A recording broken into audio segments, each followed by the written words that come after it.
So why don't we start at the beginning?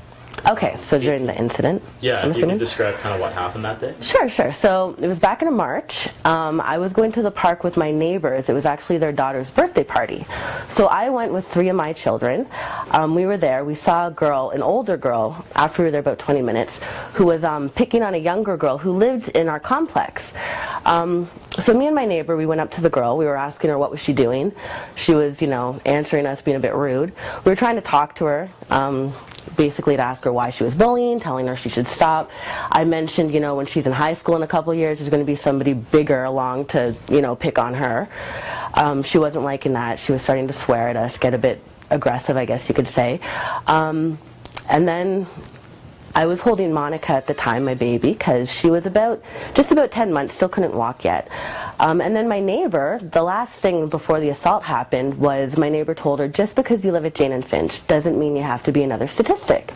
Well, she apparently didn't like that. She paused for about 5 seconds, grabbed a handful of sand, threw it at me and Monica, and then she knocked us down. So me and Monica were on the ground. Somebody came and took the baby from me then at that point, but I have no idea who it was. Then she proceeded to punch me. Punched me in the face a couple times, gave me a nice black eye, punched me on the head. I had my arms wrapped around her legs during this just to try to stop her, and I was yelling out to people to call the police. As soon as the cops were called, I was going to let go. And at one point, even when she was punching me, she said, my pants are falling down. So I even loosened up my grip so she could pull up her pants. And then she still proceeded to punch me. After somebody said that the cops were called, she bit me. And then she let go, started to leave the park. I was about 30 feet behind her. I wanted to follow her at this point just to make sure the police were to show up and she was still going to be in the area. The police showed up. They took my statement. They took her statement. While they were taking her statement, all of the little kids that were with her, because she was the oldest in the bunch, they were, sitting there by the cops, basically acting out the accident, throwing punches, laughing about it, joking. They took my statement. They went and took her statement. Then they came back to me and told me that, our statements pretty much match up until the point of the assault, and then it's different. At this point, even there were ladies coming in out of the community housing building that she lives in with their strollers. She's talking to them. They get out their cell phones and start texting, I guess, other members that live in the building.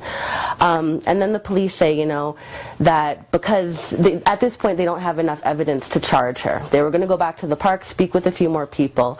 They spoke with her, with the people that were with us.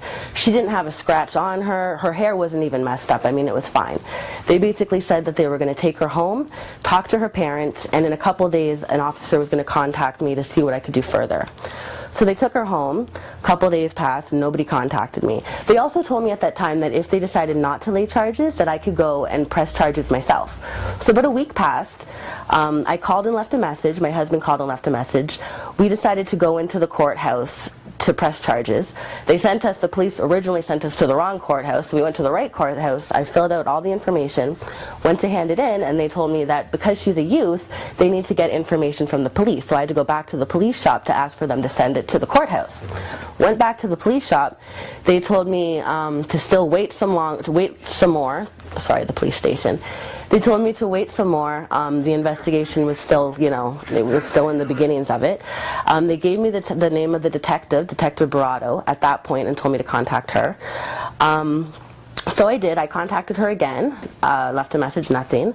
My husband called, I think, about 2 or 3 times. Once he did get her on the phone, she said that she just got back from a medical leave, and she was, going to check into the situation and get back to us. Nothing happened. He called again. I called again. At one point, he ended up going and seeing a cop who was doing traffic duty on the street, basically laid out the situation and said, what should I do? What can I do? The cop said, listen, because of the division where you're coming out, or the division where the charge is coming out of, they're so busy doing so much other stuff that they're not going to look at it. That, and because of the fact that she's a young offender, they're not going to do anything. Your best bet is basically to leave, to move out of the area. So that's pretty much what we did. Okay. And so, we'll kind of describe a little bit what you left behind up there. I mean, obviously you had a lot of friends up there. Well, we did. We left behind friends and families. I was at York taking criminology, ironically. I left there. What? how you didn't feel safe about it. Oh, right. Okay, so yeah, basically I didn't feel safe anymore.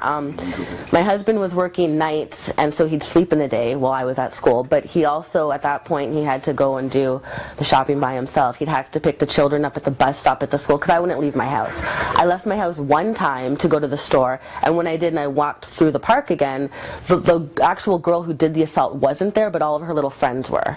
And they were staring at me and, you know, giving me cut eye, I guess you could say. And the summer went by, and, you know, we'd see the girl riding the bike up and down the street, basically without a care in the world, while I was trapped in the house. And so that was basically the reason why we left. Oh, right. And then we went broke basically moving up here. We went through our whole life savings to move, which, you know, it's not cheap. It's been difficult. I had to apply to go to a different school, and we're having all these difficulties. I have a son who's he's a special needs son. He has emotional issues, and in Toronto there's a lot of resources for that. And actually, he was about to start another school. And be fine, but now since we're here, we don't have these resources, so we're basically back at the bottom of a waiting list, and so he's at home every day even though he's supposed to be in grade 6. So that's, you know, another issue that's been happening. You know, you sort of described about this girl kind of going up the street and stuff. I mean, can you describe sort of why? I mean, like, well, sort of why you were afraid? Like, were you afraid of it happening again? Absolutely, especially because I felt nothing happened. About 3 weeks ago is when the last time I called the police station.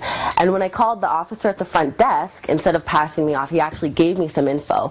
He looked up the occurrence number and told me at the time that nothing had been done. After the initial report, there was no investigation. Again, this is 7 months ago now, but nothing's taken place.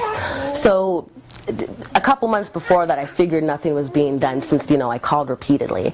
I didn't want to live in an area where, you know, something else could happen to me and nothing could get done. I didn't want to live in an area where something could happen to my children and nothing get done. That if she was so easily doing this, and if she was, yes, if she was so, if she didn't have such an issue, you know, throwing sand at me and my 9-month-old or 10-month-old and hitting us and pushing us down in front of a group of people, adult strangers as well as her friends, I figured she'd have no problem doing it again. or more. Or doing more next time. Yeah. So, I mean, how have things been for you since the move here? It's been pretty good since we lived here. I mean, financially we're not doing that well quite yet. Hopefully that'll change in the future, but I'm comfortable where I live. I feel safe where I live. I have no problem going out.